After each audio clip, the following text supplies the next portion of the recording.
ફલાણું ભરો. આ તો એવું થયું. હે, સંતોથી આવું કહેવાય? અમે ચાલીને એમ ફોર્સ કરીને કહેવાય કાલે તારું સીધું લાવવાનું જ છે. એને સુખી કરવા છે. પેલા મોરારભાઈ હાથ જોડીને બોલી ગયા, સ્વામી ભલે આવી જશે. મોરારભાઈ ઉઠ્યા. અંતરમાં આનંદ પણ હતો અને દુઃખ પણ હતું. આનંદ શાનો હતો? પેલા સાધુને જમાડવાની સેવા મળી ગઈ. સ્વામીએ મને સામે ચાલીને કીધું, પોતાનો જાણીને મને કીધું, એનો આનંદ હતો. પરંતુ દુઃખ હતું. શાનું દુઃખ હતું? એક હૈયામાં હું ઘેર જઈને વાત તો કરીશ, પરંતુ હું જાણું છું ઘરની પરિસ્થિતિ શું છે, ક્યાંથી લાવશું, એની ચિંતા પણ હતી. ઘેર ગયા. અરે ઘેર જતા હતા, મંદિરના બાયણે પહોંચ્યા. સ્વામીએ બૂમ પાડી, મોરારભાઈ પાછા આવો.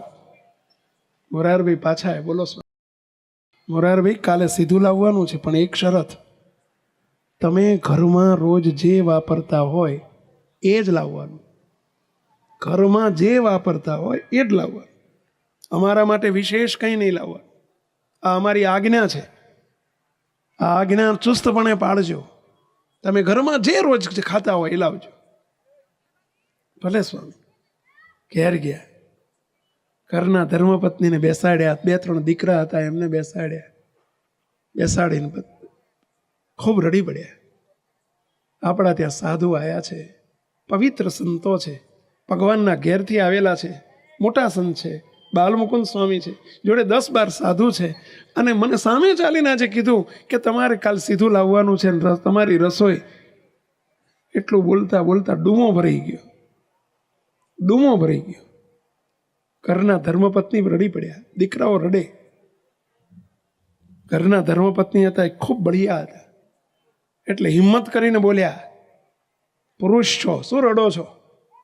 ચિંતા ના કરશો, સંતોને જમાડવાના છે, ઉત્સાહથી જમાડવાના છે. આપણને સંતોએ આપણને પોતાના જાણીને કહ્યું છે, આ સેવા સંતોની મળે ક્યાંથી? માટે સહેજે દુઃખી ના થશો. હસતા મુખે આપણે સંતોની સેવા કરવાની છે. પણ કે આપણે લાવશું ક્યાંથી? શું જમાડશું? અરે સંતો આપણા ઘેર, પેલા ધર્મપત્ની કહે છે, આપણા ઘેર કશુંય ના હોય, પણ આપણા વેવાઈ આવે તો આપણે એમને ગમે ત્યાંથી આઘું પાછું કરીને સારું ભોજન જમાડીએ કે નહીં? તો એ દેહના હગા છે. સંતો તો આપણા આત્માના ઠેઠના હગા છે, અને એમને આપણે જેવું તેવું જમાડવાનું નથી. પેલા એમના ધર્મપત્ની બોલ્યા, અરે ભાઈ, બોલ્યા, ભાઈ મોરારભાઈ, સ્વામીએ મને પાછો બોલાવીને કહ્યું છે ઘરમાં જે જમતા હોય લાવજો. અરે સ્વામી તો કે આપણે શું ઘરમાં જમીએ છીએ, આપણને ખબર છે કે આપણે શું જમીએ છીએ, એ લઈ જવાનું હોય સ્વામી માટે.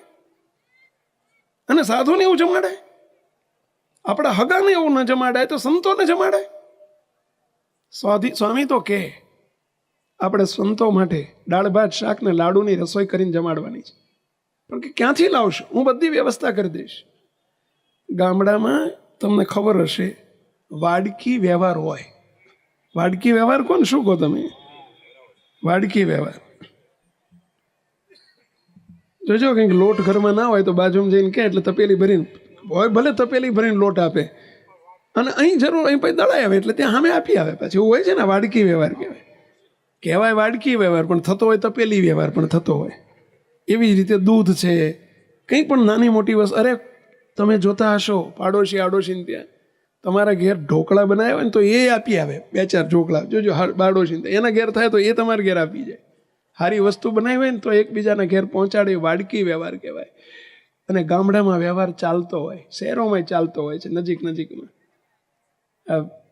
મોરારભાઈના ધર્મપત્ની પાડોશીના ત્યાંથી એકના ઘેરથી લોટ લઈ આવ્યા ઘઉંનો, એકના ઘેરથી દાળ લઈ આવ્યા, બીજાના ઘેરથી ચોખા લઈ આવ્યા, ત્રીજાના ઘેરથી ઘી લઈ આવ્યા, થોડું ચોથા ઘેરથી ગોળ લઈ આવ્યા, થોડું સીધું ભેગું કર્યું, અને 10-15 સાધુને રસોઈ થાય એવું દાળ ભાત શાક લાડુની રસોઈ થાય એવું સીધું એક તગારામાં બધું મૂકીને બરણીમાં તેલ ભરી આપ્યું થોડું, અને બધું મૂકીને કહ્યું, લ્યો ભગત, જાઓ સંતોને જઈને આપી આવો સવારના પોરમાં. ભગતને હૈયામાં આનંદ છે કે હાશ, આજે સંતો મારું સીધું જમશે, એનો આનંદ છે. સ્વામી જઈને ગયા. સ્વામીને જઈને પેલા મોરારભાઈ જઈને રસોડામાં ગયા, સંતો લ્યો સીધું. હારામાં હારી રસોઈ બની અને ઠાકોરજીને થાળ કરી અને સંતો તમે ખૂબ પ્રેમથી જમજો, કાંઈ કસર ના રહેવા દેશો, ધરીને જમજો. આમ બોલે ત્યાં સ્વામી બહાર કથા કરતા હતા મંદિરમાં, સાંભળી ગયા અને મોટા સ્વામી બાલમુકુંદ સ્વામી તરત જ તે ઊભા થયા. બધા એમ કે કથા થોડી વાર રોકો, હું આવું છું. અંદર રસોડામાં ગયા. મોરારભાઈ શું સીધું લાયા છો? મોરારભાઈ કે સ્વામી તમે કથા કરો, તમે તાર હું બધું લાવ્યો છું. નહીં, શું સીધું લાયા છો? સ્વામી દાળ ભાત શાક ને લાડુ બનાવવાના. સ્વામી કે તમે તમારા ઘેર રોજ દાળ ભાત શાક ને લાડુ જમો છો? મેં તમને કહ્યું હતું કે ઘરમાં જે બનાવતા હોય, જે જમતા હોય એ લાવજો. તમે ઘરમાં આવું જમો છો? બોલો ઘરમાં તમે શું જમો છો? સ્વામી ઘરમાં શું જમો છો એ બોલાય એવું નથી, કહેવાય એવું નથી. સ્વામી આમ રહેવા દો ને, આમ એટલે સમજ્યા ને વેલા, બાંધી મુઠ્ઠી રહેવા દો ને સ્વામી, શું કરવા ઉઘાડી કરો છો? સ્વામી આપ અંતર્યામી છો, આપ મોટા પુરુષ છો, બધું જાણો છો. કહેતા કહેતા આંખ ભીની થઈ ગઈ. સ્વામી અમને થોડોક તો વિવેક રહેવા દો. અમારા ઘરવાળાએ કહ્યું કે આપણે ગમે તે ઘરમાં જમતા હોય, સુખ દુઃખ વેઠતા હોય, પરંતુ વેવાઈ વેલો આવે કોઈ તો આપણે એમને સારું જમાડીએ તો ભગવાનના સંતો તો આપણા ઠેઠના હગા છે અને એમને આવું ન જમાડાય. સ્વામી જે લાયો છે એ રસોઈ બનાવવાની છૂટ આપો સંતોને, અને દયા કરીને આજે જિંદગીમાં પહેલી વખત હું સંતોને તમે આમ સામે માગીને લીધું છે. સ્વામી આ સુધીમાં તમે તમારા સાધુ 25 વખત આવી ગયા, કોઈ દાડો હું એક પાસે લોટ લાવી શક્યો નથી. સ્વામી આજે પહેલી વખત આ રસોઈ લાપી રહ્યો છું. સ્વામી તમે કસર રાખો તો તમને મારા સમ છે કેવો. મોરારભાઈ બોલતા બોલતા રડી પડ્યા. પ્રેમ માતો નથી, અંદર સમાતો નથી, પરંતુ પરિસ્થિતિ એવી છે. સ્વામી કહે છે મોરારભાઈ હું તમને હઠ કરીને કહું છું કે તમારા ઘરમાં જે જમતા હોય એ તમારે લાવવાનું છે, અમે આ નહીં સ્વીકારીએ. જ્યાંથી તમે લાયા છો ત્યાં બધે ઘેર જઈને પાછું આપી આવો. બોલો તમે ઘરમાં શું જમો છો? બહુ આગ્રહ કર્યો. ત્યારે મોરારભાઈ કહે છે સ્વામી હવે તમારે મુઠ્ઠી ઉગાડાવી છે ને, ઉગાડી દો લ્યો. સ્વામી અમારા આજુબાજુના ગામમાં બધી આજુબાજુમાં જેટલી દુકાનો છે બધી દુકાનોમાં મેં જઈને કહી દીધેલું છે, મારા ઘરવાળાએ જઈને કહી રાખેલું છે, તમારી દુકાનોમાં સસ્તામાં સસ્તું જે અનાજ કોઈ આવે, ભલે થોડુંક હડેલું હોય, થોડુંક ખોરું હોય, થોડુંક જૂનું હોય, અને એવું હડેલું અનાજ પણ આવે, ખોરી જુવાર સ્વામી અમે લઈ આવીએ છીએ.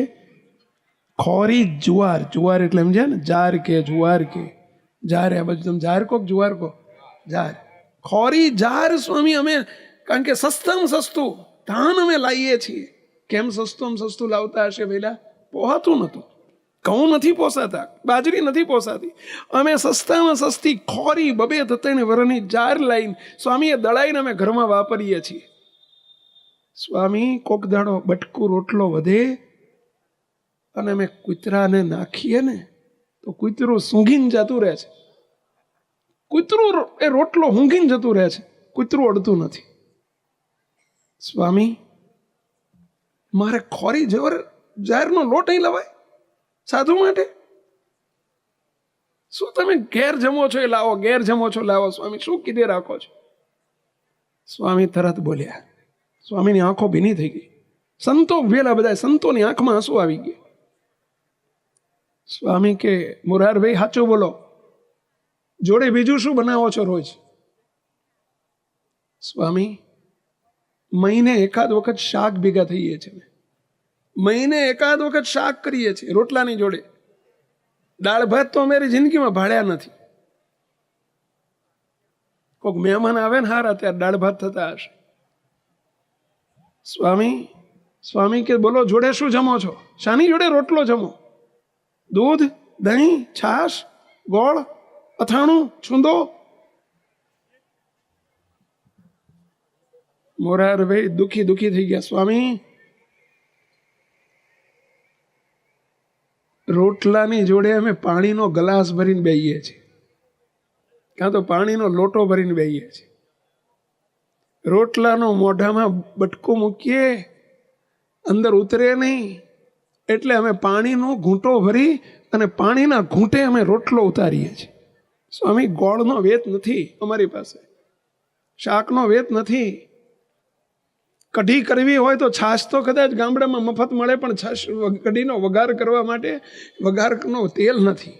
સ્વામી અમે રોજ ઘરના સભ્યો ટેવાઈ ગયા છીએ કે રોજ પાણીનો લોટો ભરીને બેહવાનું અને ઘૂંટો ભરીને પાણી પીવાનું અને રોટલાનું જે બટકું મૂક્યું હોય ને મોઢામાં ચાવ્યું હોય ને એને ઉતારવાનું. સ્વામી શું અમારે ખોરી જુવારનો લોટ લાવવો હોય તમારા માટે? અને ત્યાં બાલમુકુંદ સ્વામી ભેટી પડ્યા.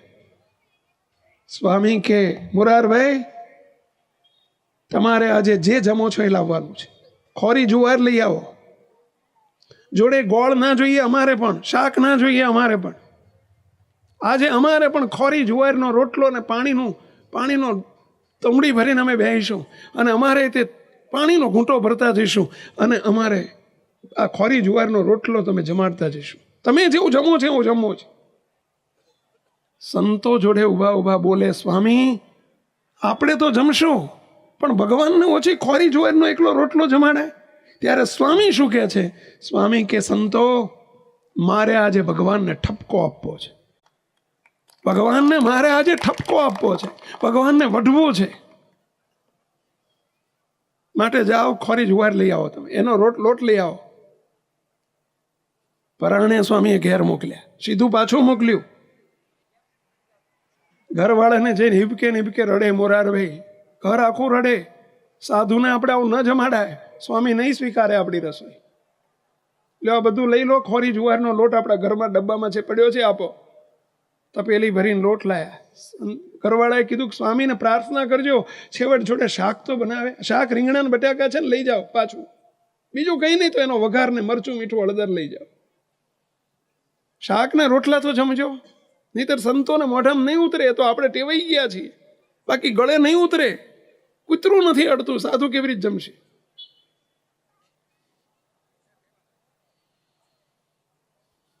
શાક તો લઈને આવ્યા. સ્વામી ઉભા રહીને જોડે ઉભા રહીને કહ્યું, સંતો શાક નથી કરવાનું, એકલી ખોરી જુવારના રોટલા અને પાણી ભગવાનને ધરાવવાનું છે. કરો રોટલા, હું એ જમીશ. સંતો તમારે એ જમવાનું છે અને ઠાકોરજીને એ જમાડવાનું છે. ખોરી જુવારના રોટલા બનાવડાયા. સ્વામીએ જોડે ઉભા રહીને જોડે 2 વાડકીમાં પાણી મૂક્યું. સ્વામી કે સ્વામી સંતો 2 વાડકીમાં પાણી મૂકો. 2 વાડકીમાં જોડે પાણી મૂક્યું. સ્વામી કે આજનો થાળ મારે કરવો છે, આજે ભગવાનને થાળ હું કરીશ. ભગવાનની મૂર્તિ આગળ જઈને થાળ કર્યો અને સ્વામી રડતા જાય ને ઠપકો આપતા જાય મહારાજને. સ્વામી આમ હિબકા ભરતા જાય અને ભગવાન સ્વામીને ઠપકો આપતા જાય, મહારાજ આ તમારો ભગત છે અને તમારાની તમે ચિંતા નથી કરતા. વિચારો, આ ખોરી જોરના રોટલા આખું ઘર ખાય છે. તમે આજે એક દાડો તો જમો, કેટલી ઓહો થાય છે ખબર પડે તમને કે કેવી રીતે રોટલો મોઢામાં જતો હશે, કેવી એની ગરીબ સ્થિતિ છે. શરમ નથી આવતી? મહારાજ ઠપકો આપે. એટલે આ ભગવાનને હકથી કહી શકે એનું નામ સાચા સંત કહેવાય ભાઈઓ, જે ભગવાનને હકથી કહી શકે, ભગવાનને ઠપકો આપી શકે. અને સ્વામી વળતા જાય મહારાજને, જમો મહારાજ જમો. અડધો કલાક સ્વામી ભગવાનને ખૂબ વઢ્યા. સંતો લાવો પથ્થર, આપણા અમારા સંતોના પથ્થર પાત્ર હોય, કાષ્ટના પાત્ર હોય. અમારે સ્ટીલની અને ચાંદીની થાળીઓમાં ન જમાય. અમારા સંતોનો ધર્મ છે, ગમે તેટલું દાળ ભાત શાક રોટલી બનાવ્યું હોય કે જે હોય બધું ભેગું કરીને કાષ્ટનું પાત્ર હોય, અમારું બાઉલ હોય લાકડાનું, કોઈ ધાતુનું વાસણ અમારાથી ન વપરાય. સંતોએ કાષ્ટનું પાત્ર બધાએ મૂક્યા. સ્વામી કે આજે પાણી ભરો અંદર, જોડે તુંબડીમાં પાણી ભરો ને પાણીને આ રોટલો આપણે જમવાનો છે. આવા મોટા સ્વામી ઠેઠથી આવેલા, બોલો પોતે ખોરી જુવારનો જારનો રોટલો, આ છે અમારું પાત્ર ભાઈઓ, આ સંતોનું પાત્ર છે. આના દર્શન કરશો ને યાદ રાખશો ને, તમને બીજો જન્મ ભગવાન ની ધરવા દે ભાઈઓ.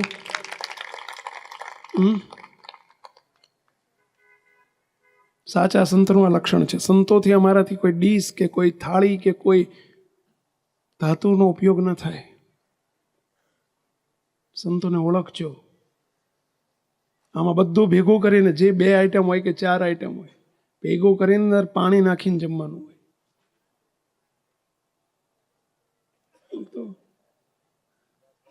આ અમારી પાણી પીવાનો અમારો લોટો ગણો, ગ્લાસ ગણો. આ કાષ્ટનું છે, લાકડાની તુંબડી કહેવાય.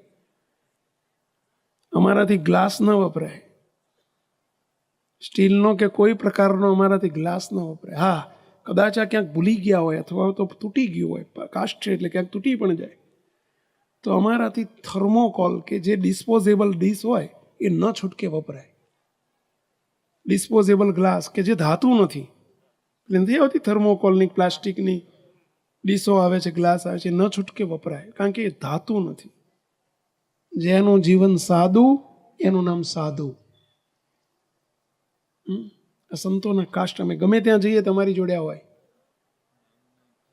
હા, અમારી એની પાછળ નામે ઓળખવા માટે બધા એના ખરખા હોય તો ખબર કેવી રીતે પડે? જો એની પાછળ નંબર લખ્યો છે, દેખાય છે 94 દેખાય છે, અમારો કોડ નંબર છે.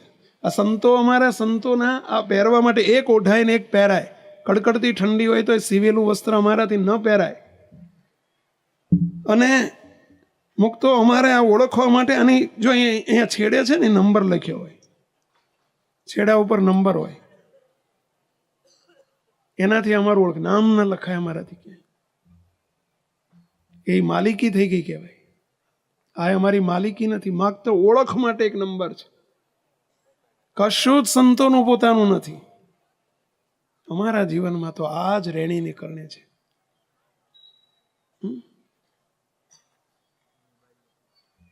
આ સંતો, અમે મોબાઈલનો ઉપયોગ નથી કરતા. કોઈ મોબાઈલના યુગમાં મોબાઈલ ન વાપરવાનો નથી વાપરતા. સંતોને રિસ્ટ્રિક્શન છે, કારણ કે તમારા મોબાઈલ એન્ડ્રોઈડ ને પેલું શું કહેવાય, એપલ ને ફેસબુક, હવે એમાં બધું કેટલું બધું હોય, કચરો જ નર્યો હોય, નર્યો કચરો જ હોય. સાચી વાત છે? આજના મોબાઈલોમાં નર્યો કચરો જ હોય એવું કેટલા માનો છો? આખી દુનિયાનો અંદર કચરો ભર્યો હોય એવું કેટલા માનો છો? આંગળી ઊંચી કરો જોઈએ. આવી એક કચરો અમે જો ઉપયોગ કરીએ તો અમે કચરા જેવા જ થઈ જઈએ. તો અમારી પવિત્રતાનું શું? તમે અમારી પર વિશ્વાસ મૂક્યો એનું શું? સાચા સંતને ઓળખજો. મુક્તો સંતોએ પથ્થરમાં લઈને પેલો રોટલો, જુવારનો ખોરી જારનો રોટલો અને પાણી પી અને સ્વામી ઊભા થયા. સંતોને ધૂન કરાય. અમારી સંતોની પ્રાર્થના છે, જમતા પહેલા અમારે 3 પ્રાર્થના કરીને જ જમાય. અમે એક, તમે દ્રાક્ષ લાવો ને તો દ્રાક્ષનો એક દાણો મૂકતા પહેલા પ્રાર્થના કરવી જોઈએ, હે મહારાજ જમવા પધારો વાલા. બીજી પ્રાર્થના, હે દયાળો કણે કણનો આપ સ્વીકાર કરી લો. અમે ડાયરેક્ટ ભગવાનને પહોંચાડી દઈએ છીએ, બાયપાસ કરીએ છીએ. અને ત્રીજી પ્રાર્થના, હે દયાળુ જમાડનારનું સર્વે રીતે રૂડું કરજો. જેણે અમને જમાડ્યા છે એનું સર્વે રીતે એનું રૂડું કરજો. આ સંતોને પ્રાર્થના કર્યા વગર જમાય નહીં. સ્વામી બાલમુકુંદ સ્વામી ઊભા થયા. ઊભા થઈને સ્વામી તરત જ બાથમાં ઘાલીને ભેટી પડ્યા. કોને? મોરારભાઈને, એમના દીકરાઓને. અને સ્વામી આશીર્વાદ આપી દીધો. સ્વામી કે મોરારભાઈ દીકરાઓ જાઓ, તમારું પાંદરું આજથી ફર્યું, તમારી અમારી પ્રાર્થના ભગવાન સુધી પહોંચી ગઈ. તમે ગામ ટોચ થશો અને તમારી હાથ પેઢીમાં દે કોઈ દાડો કોઈને દુઃખ ને તકલીફ નહીં આવે. હાથ પેઢીના આશીર્વાદ આપી દીધા. હાથ પેઢીમાં કોઈને તકલીફ નહીં પડે. શું જમ્યા હતા સંતો? એક જુવારનો જારનો રોટલો. સંત દેવાવાળા છે, લેવાવાળા નથી ભાઈઓ, દેવાવાળા છે. અને આપણે બધા લેવાવાળા છે. સંતો માગે છે, કદાચ હાથ લાંબો કરે છે. સ્વામીએ જાહેરનો રોટલો માગ્યો અને રસોઈ માગી, એ શું સંતો ભૂખ્યા હતા? કોઈ નહોતું મળતું એટલે માગ્યા હતા? નહીં, એને સુખી કરવો હતો, એ પરિવારને સુખી કરવો હતો. અમે જે કાળીદાસભાઈ, મેંદરડામાં કાળીદાસભાઈના ઘેર ગયેલા, એમણે મને આખો વૃત્તાંત કહ્યું. મને કે સ્વામી એ જાહેરના રોટલા સંતો જમ્યા ને, આજે હજુ અમે 4થી પેઢીએ અમે કરોડપતિ છીએ. સ્વામી અમારો 80 જણનો પરિવાર છે, 80 ભાઈઓનો પરિવાર છે. સ્વામી બધા અમે જલસા કરીએ છીએ, કરોડોપતિ છીએ. અને એનું કારણ એક સંતો એક વખત જુવારના રોટલા જમ્યા હતા, મારા દાદાની જોડે માગીને જમ્યા હતા. આ એનું પરિણામ છે. સંતોની શું જરૂર છે આપણા જીવનમાં? મુક્તો સત્પુરુષની શું જરૂર છે આપણા જીવનમાં? પળે પળે જરૂર પડશે. આપણા ગુરુજી પરમ પૂજ્ય બાપજી પાછળ બિરાજે છે. હું તમને એમની મોટપ એક જ વાક્યમાં કહું, હું તો એમની જોડે 40 વર્ષથી એ દિવ્ય પુરુષનું સાનિધ્ય સેવું છું. હું એમની મોટપને એક જ વાક્યમાં કહું, હું તો એમના કોઈ હાથ જોડીને એક વખત દર્શન કરે ને, એના જન્મો જન્મના પાપ માત્ર બળીને ભસ્મીભૂત થઈ જાય. એના જન્મો જન્મના પાપ બળી જાય. ચેલેન્જ સાથે કહું છું. મુક તો અમે જોયું છે, ગમે તેવો કોઈ પાપી હોય, અધર્મી હોય, એ દિવ્ય પુરુષની પણ કોઈએ નાનકડી સેવા કરી હોય અને એનો રાજીપો થઈ ગયો હોય ને, એમનો રાજીપો થઈ ગયો હોય, બોલો રંકમાંથી રાજા થઈ ગયા હોય. અમે એવા એક નહીં ઢગલાબંધ જોયા છે. એનું આખું પ્રારબ્ધ બદલી નાખ્યું હોય, પ્રારબ્ધ બદલી નાખ્યું હોય, એનું નસીબ બદલી નાખે. એટલું નહીં, માથે ગમે તેવું મોટું વિઘ્ન આવનારું હોય અને એવા દિવ્ય પુરુષનો માથે હાથ પડે, બોલો વિઘ્ન ટાળી નાખે. અરે અનંત જન્મના ફેરા ઉતારીને છેલ્લો જન્મ કરી દે, એ દિવ્ય પુરુષનો પ્રૌઢ પ્રતાપ છે. પ્રારબ્ધ બદલી નાખે, આખી દિશા બદલી નાખે. મુક્તો અમારે એક નાનકડો પ્રસંગ કહું, એક જ પ્રસંગ. વાસના મંદિરની સામે એક ગોદાવરી ફ્લેટ છે. ગોદાવરી ફ્લેટ, ફ્લેટનું નામ છે ગોદાવરી ફ્લેટ. અને એમાં એક વિનોદભાઈ પટેલ કરીને રહે અને એમનો દીકરો અશ્વિન, એનું નામ હતું અશ્વિન. અને વિનોદભાઈનો દીકરો નાનો હતો, એ જ્યારથી 5મા ધોરણમાં ભણતો ત્યારથી એના પપ્પાની જોડે રોજ મંદિર આવે. નાનો હતો ત્યારે મમ્મી જોડે આવતો હશે, એ પપ્પા મમ્મી બધા મંદિર આવે એટલે એ રોજ મંદિર આવે. અને મંદિરથી 5મા ધોરણમાં હતો ત્યારથી સંતો જોડે એને બહુ નિકટતા, બહુ હેત. આપણા બાપજી પણ એની પર બહુ રાજી થાય. નાનો હતો ત્યારથી મંદિર વાળી નાખે, કચરું પોતો કરી નાખે. એની મમ્મીએ કહેલું, બેટા તું મંદિર છે ને સંતોની કંઈક સેવા કરજે. એટલે મંદિર હાવણી લઈને મંદિર વાળે, કચરા પોતા કરી નાખે. અને સંતો મેં એની પર બહુ રાજી થઈ, આપણા ગુરુજી એની પર બહુ રાજી થાય. ભણવામાં એટલો બધો હોશિયાર. નાનો હતો, પૂજા કરે, કપાળમાં તિલક ચાંદલો કરે. 10મા ધોરણમાં એના 94% આવેલા. 88માં હું આ વાત કરું છું, 88ની 88ની સાલ 10મા ધોરણમાં એના 94 એટલે 94% માર્ક્સ આવ્યા. અને બોર્ડમાં એનો 7મો નંબર હતો. એ વખતે ગુજરાત SSC બોર્ડમાં 7મો નંબર હતો. અમદાવાદમાં એનો 2જો નંબર હતો. એટલો હોશિયાર છોકરો. હવે એણે સાયન્સ લીધું, 11માંથી સાયન્સ લીધું, કારણ કે એને આગળ જવું હતું, ડૉક્ટર કે એન્જિનિયરિંગમાં જવું હતું. સાયન્સ લીધું, 11મું સરસ રીતે પાસ થયું. 1990માં 12મા ધોરણની બોર્ડની પરીક્ષા હતી. માર્ચની 28મી તારીખ હતી. 1990 માર્ચની 28મી તારીખ. પરીક્ષા શરૂ થઈ 24 તારીખે, 24 માર્ચે શરૂ થયેલી. હવે રોજ બપોરે 3 થી 6 એનું પેપર. સવારમાં પેલી એક જ સેન્ટર હોય, પણ સવારમાં 10મા ધોરણની પરીક્ષા હોય તો સાંજે 12મા ધોરણની હોય. એવું ઘણી જગ્યાએ તમે જોયું હશે કે સવારમાં 11 થી 2 તો 10મા ધોરણની પરીક્ષા હોય, કે 10 થી 1 હોય, કંઈક હશે એવું. 10 થી 2 અને પછી 3 થી 6 12માની પરીક્ષા હોય. એનો અમદાવાદમાં સેન્ટ ઝેવિયર્સ કોલેજમાં એનો નંબર આવેલો. અમદાવાદમાં સેન્ટ ઝેવિયર્સ કોલેજ છે, એમાં એનો નંબર આવેલો. હવે 3જું પેપર હતું એનું, કેમિસ્ટનું પેપર હતું એનું, કેમેસ્ટ્રીનું પેપર હતું. હવે 3જા પેપરમાં પહેલું પેપર બહુ ફર્સ્ટ ક્લાસ ગયું, બીજું પેપર બહુ ફર્સ્ટ ક્લાસ ગયું, 100માંથી 100 લાવવાના ઈરાદાવાળો છોકરો. 3જું પેપર કેમેસ્ટ્રીનું હતું. 3 વાગે પેપર પરીક્ષા આપીને દર્શન કરીને ગયેલો, આશીર્વાદ લઈને રોજ જાય. 3 વાગે પેપરના પરીક્ષા હોલમાં પહોંચ્યો. 20 માર્કના 5 પ્રશ્નો હતા. એના હાથમાં ક્વેશ્ચન પેપર આવ્યું. એણે ફટફટ 5 પ્રશ્નો જોઈ લીધા. પરંતુ એમાં છેલ્લો પ્રશ્ન, 5મો પ્રશ્ન, પેપર સેટરે ટ્વીસ કરીને પૂછેલો. ટ્વીસ કરીને એટલે સમજે ને, થોડો અટપટો પૂછેલો. એણે 2 વખત 3 વખત વાંચ્યો. પહેલો 4 તો એને થઈ ગયું કે મને 20-20ના 4 માર્ક તો મને અપ ટુ ડેટ આવડે છે, પણ 5મો પ્રશ્ન એને સમજાય જ નહીં. 3-4 વખત વાંચ્યો પણ એને સમજ્યામાં જ ના આવે.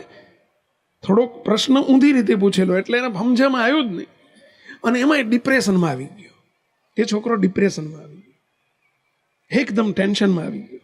કેમ, શાનું ટેન્શન હતું કે મારો આ પ્રશ્ન છૂટી જશે તો મારા 20 માર્ક જશે, એના ટેન્શનમાં આવી ગયો. હવે ખરેખર તો 4 પ્રશ્ન સારા આવડે છે, એણે શું કરવું જોઈએ પહેલાં કે 4 પ્રશ્ન ધડાધડ પેલું ભૂલીને એને ફટાફટ ટનાટન લખી નાખવા જોઈએ, બરાબર છે. પરંતુ એ ટેન્શનમાં એણે પહેલા પ્રશ્નનો જવાબ લખ્યો અને એટલો ટેન્શન વધતું ગયું, અરે મારા 20 માર્ક કપાઈ જશે, અરે મારા 20 માર્ક કપાઈ જશે, મારા 20 માર્ક જશે, મને એક પ્રશ્ન નથી આવડતો, અરે મારા 20 માર્ક જશે. એના ટેન્શનમાં ભૂલી ગયો કે મારે શું કરવું જોઈએ. એક જ પ્રશ્ન 20 માર્કનો લખી અને પેપર આપી દીધું પાછું, આન્સર શીટ આપી દીધી એણે પાછી, અને પાછી આપીને પેપર હોલમાંથી નીકળી ગયો બહાર. હવે એક વખત હોલમાંથી નીકળી ગયો પછી એને પાછી એન્ટ્રી મળે નહીં, પછી તો અંદર આવવા ના મળે. બહાર નીકળ્યો ને એને એકદમ પસ્તાવો થયો. અડધો કલાકમાં બહાર નીકળી ગયો. પસ્તાવો થયો કે મેં શું કર્યું, મૂર્ખ. પોતાની જાતને ગાળો દેવા માંડી, મૂર્ખ ત્યાં શું કર્યું. તને 4 પ્રશ્ન આવડતા હતા તો 80 તો તારા સિક્યોર્ડ હતા, એટલા તો તારા હતા જ, ફાઇનલ તને મળવાના જ હતા. તો એક પ્રશ્ન છોડી દીધો હોત તો તારે 80 તો આવત. આ તે શું ધંધો કર્યો. પણ હવે જવાય એવું હતું નહીં. મને શું કુબુદ્ધિ સૂજી. મંદિર આવ્યો, 4 વાગ્યે તો મંદિર પહોંચ્યો. આપણા મંદિર આવીને ભગવાન આગળ આવીને રડે, ધ્રુસકે રડે. મારે દર્શન કરવા જવું, મેં જોયો એટલે અશ્વિન તું રડે જ કેમ. એને બધી વાત કરી. આપણા ગુરુજી નીચે બેઠેલા, આપણું વખતે બેઝમેન્ટ હતું, બાપજી વખતે ત્યાં બિરાજતા. બાપજી પાસે લઈ ગયો, બાપજીને બધી વાત કરી. બાપજી કે અલ્યા ભલામણા એમાં હું રડે જ કે, ત્યાં બહુ આજ સુધી સંતોનો રાજીપો લીધો છે, ત્યાં ભગવાનની સેવા કરી છે, અમે તારી ઉપર નાનપણથી રાજી છીએ, ચિંતા ના કરીશ. આવતીકાલે 4થા પેપરની તૈયારી ધન ચાલુ કરી દે. બાપજી પણ હવે હું ડ્રોપ લઈ લઉં, નહીંતર હું તો નપાસ જ છું. 20 જ માર્કનું લખ્યું છે, મેં લખ્યું જ છે 20 માર્કનું, 35 ના આવે. મારે પાસ થવા માટે 35 આવે એમ નથી. એટલે બાપજી હું ડ્રોપ લઈ લઉં, શું કરું. બાપજી કે ડ્રોપ લેવાનો નથી, તારે આવતીકાલનું પેપર અપ ટુ ડેટ જવાનું છે. હવેના પરીક્ષાના પેપરોની તૈયારી કર. આ પેપરમાં તારા હારામાં હારા માર્ક્સ આવશે. શું બોલી ગયા મોટા પુરુષ? હારામાં હારા માર્ક આવશે. પેલો મને કાનમાં કે સ્વામી હારામાં હારા એટલે 20 માંથી 20 આવે, બાકી શું આવે. હારામાં હારા એટલે કેટલા વધુ આવે, પહેલા 20 માંથી 20 આવે. બાપજી કે તારે સંકલ્પ નહીં કરવાનો, અમે નથી બોલ્યા, ભગવાન બોલ્યા છે. મોટા સંતના શબ્દો તો જુઓ. બાપજી કે અમે નથી બોલ્યા, ભગવાન બોલ્યા છે. ભગવાન ધારે કરે. ઊંધાનું ચતું કરવું હોય, ચતાનું ઊંધું કરવું હોય તો ભગવાન કરી શકે. વિશ્વાસ રાખીને જા, ઘેરની કાલની ચિંતા છોડી અને કાલનું વાંચવાનું ચાલુ કરી દે. તારા સારામાં સારા માર્ક્સ આવશે. હવે પ્રારંભમાં તો 20 જ હોય, સ્વાભાવિક છે. ઘેર ગયો, એને વિશ્વાસ આપ્યો, અડધો કલાક બહાર ઊભા રાખીને હિંમત આપી કે ભાઈ મોટા પુરુષ બોલ્યા છે, આપણા રક્ષણ હાર છે મોટા પુરુષ. તો ઘેર જઈને મંડી પર વાંચવાનું, કાલની તૈયારી ભૂલી જા, તારું પેપર બગડ્યું છે, ભૂલી જા તું. મુક્તો એ ઘેર ગયો, વાંચવાનું શરૂ કરી દીધું ધનાધન. ઘરમાં કોઈને કીધું વાતે ના કરતો, તારી મમ્મીને ને તારા પપ્પાને કોઈને કહેતો નહીં. બધા ટેન્શનમાં આવશે, નકામું તને ડિપ્રેશનમાં લાવશે, વધુ તને ઢીલો પાડશે. કોઈને વાત ના કરીશ. આપણે ત્રણે જ જાણીએ છીએ. બાપજી જાણે છે, હું જાણું છું, તું જાણે છે. ઘરમાં કોઈને વાત ના કરીશ, તારા મિત્રોને ના કરીશ. અરે મગજમાં લાવીશ નહીં કે તારું પેપર બગડ્યું છે. મુક્તો એનું 4થું 5મું 6ઠું સરસ ગયા, પ્રેક્ટિકલ પેપરો બહુ સરસ ગયા. અને જ્યારે એનું રિઝલ્ટ આવ્યું, મુક્તો 12મી જૂન 2090ના રોજ, 1990ના રોજ એનું જ્યારે રિઝલ્ટ આવ્યું, સવારમાં આવ્યો. સ્વામી બાપજીએ મને કીધું છે, યાદ છે મને, બસ યાદ રાખજે, જા તું ચિંતા કર્યા વગર છોડીને જતો રહે. એ રિઝલ્ટ આવ્યું ને, મુક્તો કેમિસ્ટ્રીમાં એના 91 આઉટ ઓફ 100. કેટલા? 91 માર્ક્સ. હકીકતમાં શું થયું ખબર છે? ખરેખર 19 જ હતા, 19 જ હતા, પરંતુ કોમ્પ્યુટર મિસ્ટેક થઈ ગઈ અને 19 ના બદલે 91 થઈ ગયું. મુક્તો આ કોણે કર્યું? ભગવાને કર્યું. સંતોની શું જરૂર છે આપણા જીવનમાં? ભગવાનની શી જરૂર છે? મોટા પુરુષની શું જરૂર છે? બોલો. આજે ડૉક્ટર છે મોટો, આજે બેંગ્લોરની અંદર મોટી એની સંકલ્પ હોસ્પિટલ નામની હોસ્પિટલ છે, બોલો, અને મોટો ડૉક્ટર છે, સર્જન ડૉક્ટર છે. 1991 કરી આપે, એનું નામ સત્પુરુષ, એનું નામ ભગવાન. ભાઈ, પ્રારબ્ધને બદલી નાખે. આપણા જીવનમાં એવા કોઈક સત્પુરુષ સાથે પ્રીતિ કરજો, હેત કરજો, એમને પોતાના કરજો. તમે તમારા દીકરાઓને બધાને મારા મારા મારા કર્યા છે, અમે તમારા લિસ્ટમાં અમારું નામે ક્યાંક રાખજો, ભલે છેલ્લે રાખજો, પણ રાખજો. પૈસા અમે તમારી પાસે ખોળો ધરીને એટલું માગીએ છીએ કે તમારા લિસ્ટમાં અમારું નામ રાખજો. હા, તમે મારાનું લિસ્ટ બનાવો ને, કે મારા પપ્પા ને મારી મમ્મી ને મારી પત્ની ને મારો દીકરો ને મારું ઘર ને મારું કુટુંબ, એમ મારા સ્વામી મારા સંતો, એટલું અમારું છેલ્લે નામ રાખજો. અમે તમારા ઉપયોગમાં આવશું. મુક્તો સમય આવશે ને ત્યારે રક્ષા કરવા ભગવાન પહોંચી જશે. અમે તો એક વખત લિસ્ટમાં નામ લીધા પછી કોઈ દાડો છોડતા જ નથી. હા, ભૂત વળગે છે તો એ છોડતું નથી, તો અમે તમને વળગશું, છોડશું પહેલા. આજે હું તમારા બધા વતી અંતરથી રાજી થઈને પ્રાર્થના કરું છું, હે મહારાજ, બસ સદાય એમની રક્ષા કરજો અને એમને તમારા લિસ્ટમાં લઈ લેજો, એવી મહાપ્રભુના ચરણોમાં આપના બધા વતી હું પ્રાર્થના કરું છું. તમને વિશ્વાસ હોય કે ના હોય, મને મારી પ્રાર્થના ઉપર વિશ્વાસ છે કે અમારી પ્રાર્થના ભગવાન જરૂર સાંભળે છે. મુક્તો, અને એટલે કહું છું, આજે તમારા બધાનું નામ ભગવાન સ્વામિનારાયણના લિસ્ટમાં ચડી ગયું. તમે કહેશો પણ અમારે નથી ચડાવવું, પણ ચડી ગયું, એનું શું? તમે કહેશો પણ અમારે નથી ચડાવવું, પણ આવી ગયા, હવે ચડી ગયું, કો શું કરશો? એમના કોમ્પ્યુટરમાં તમારું નામ આવી ગયું, પણ તમે કહેશો કે સ્વામી પણ અમે કંઈ નામ લખાયું જ નથી ને. અરે એ એમની દ્રષ્ટિ બધા એની ઉપર પડી ગઈ ભાઈ, એટલે આવી ગયું. અને એમાં નુકસાન નથી, હો, કોઈ મૂંઝાશો નહીં, નુકસાન નથી, ફાયદો જ ફાયદો છે, ફાયદો જ ફાયદો છે. ભગવાનના લિસ્ટમાં આપણું નામ હોય ક્યાંથી? હે, ભગવાનના સંતોના લિસ્ટમાં આપણું નામ ક્યાંથી હોય?